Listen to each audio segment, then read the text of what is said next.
I was standing there in a room with 15 other people and my mom, and we had one goal for the next 20 minutes. And that goal was to not say anything else except to laugh. And boy, did we laugh. We let out a barrel laugh, the ho ho ho ho ho.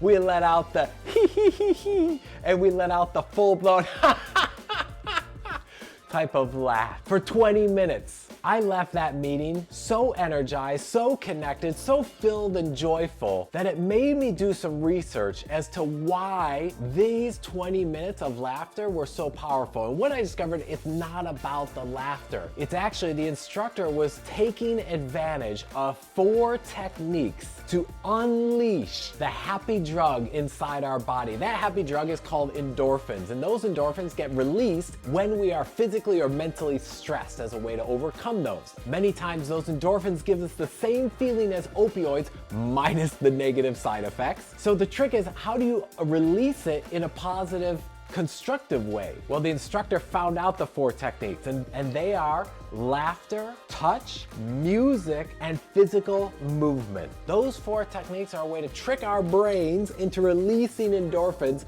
so we get that positive rush. But this instructor actually took it one step further. They were using one additional technique to supercharge the results from those 4 other items. And this instructor used a technique that was talked about in research in the book Thinking Big. And in that book, the researchers found that when we do these 4 techniques with other people versus by ourselves, it exponentially grows the results, meaning we have even more of an endorphin rush. And it makes sense, we're social beings, so when we're socially connected doing these 4 things, it's gonna be like a multiplier of the endorphins. It's as if it's like a magic potion when you sprinkle it in with other people. So next time you're hosting an event, think about how you're incorporating these 4 techniques, plus how you can do it with other people, and watch your whole community have an overwhelming rush of endorphins that's attached to your brand and your community. My name is Tom. I'm here to help you to engage your people. I'll see you in the next video.